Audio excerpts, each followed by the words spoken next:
আসসালামু আলাইকুম। আজকে আমরা ডিপ্লোমা ইন ইঞ্জিনিয়ারিং এর যে 7th সেমিস্টারে সুইচ গিয়ার এন্ড প্রোটেকশন বইটি আছে, এখান থেকে যে ফার্স্ট চ্যাপ্টার সেটা সম্পর্কে পড়বো। তো ফার্স্ট আমরা দেখে নিই যে এই যে পুরো কোর্স এটা থেকে আমরা কি কি জানতে পারবো বা আমাদের যে ওভারঅল যে অবজেক্টিভটা থাকবে এটা কি।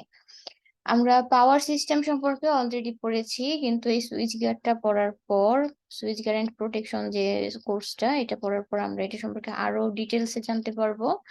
সুইচ গিয়ার কি এটা সম্পর্কে তো অবশ্যই জানবো। তারপরে সুইচ গিয়ারের সাধারণত কি কি ইকুইপমেন্টস গুলা থাকে, এটা কিভাবে কাজ করে বা এইসব ইকুইপমেন্টের কিভাবে ফল্ট গুলো হয় বা এই ফল্ট গুলো নির্ণয় করার যেই ইয়াটা আছে সেটা সম্পর্কে জানবো আমরা। কিভাবে এগুলো গঠন করা হয় বা এটার কার্যপ্রণালী গুলা কি, কিভাবে কোনো প্রবলেম হলে বা ত্রুটি হলে কিভাবে সমাধান করতে হবে, এই সব কিছু সাধারণত আমরা এই কোর্সটা শেষ করে জানতে পারবো। তো আমরা পাওয়ার সিস্টেম সম্পর্কে সবাই DD1-এ পড়েছি। এখন আমরা যদি একটু মনে করি, আমরা যখন পাওয়ার সাপ্লাই সিস্টেমের সিঙ্গেল লাইন ডায়াগ্রামটা পড়েছিলাম, আমরা দেখেছিলাম যে আমাদের একটা জেনারেটিং স্টেশন থাকে। ওইখানে পাওয়ারটাকে সাধারণত জেনারেট করা হয় বা যে ভোল্টেজটা জেনারেট হয় সেটাকে আমরা সাধারণত প্রাইমারি ট্রান্সমিশনের জন্য প্রথমে স্টেপ আপ করি।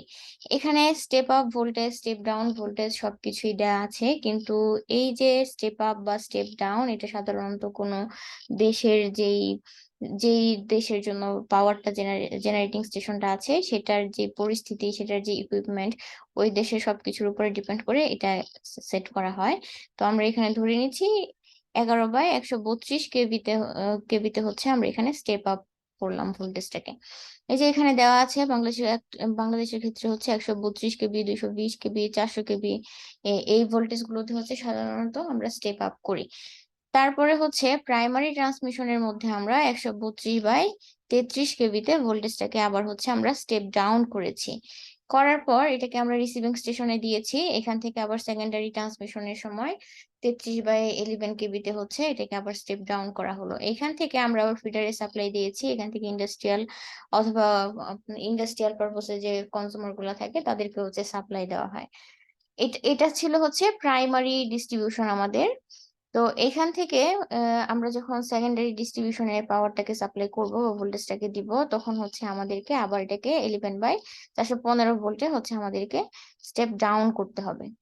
তারপর এটাকে আমরা সেকেন্ডারি ডিস্ট্রিবিউশনের পর কনজিউমার পর্যায়ে আমরা টোটালি পাওয়ারটাকে সাপ্লাই দিব।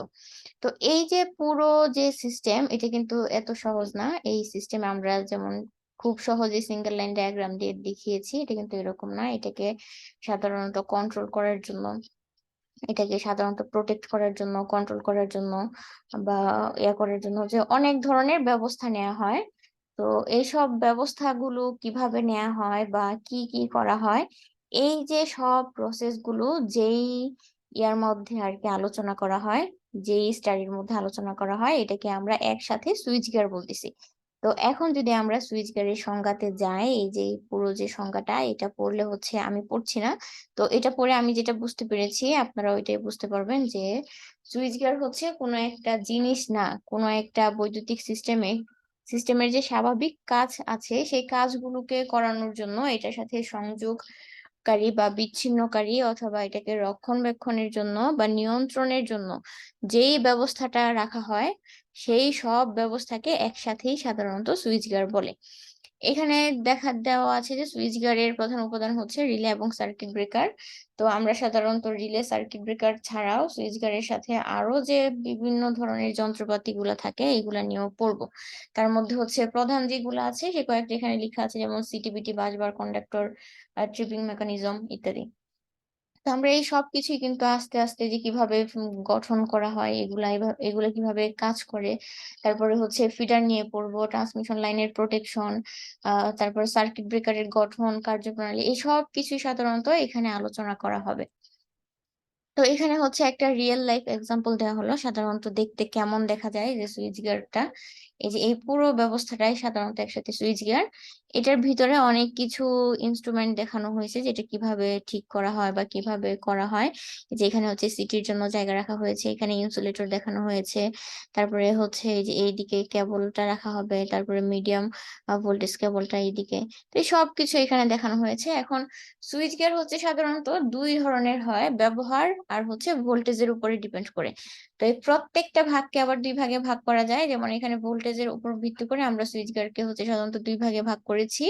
একটা হচ্ছে এলটি সুইচ গিয়ার আর একটা হচ্ছে এসটি সুইচ গিয়ার। আবার ব্যবহারিক ক্ষেত্র অনুযায়ী আমরা সুইচ গিয়ারকে ২ প্রকার বলতে পারছি। একটা হচ্ছে ইনডোর সুইচ গিয়ার আর একটা হচ্ছে আউটডোর সুইচ গিয়ার।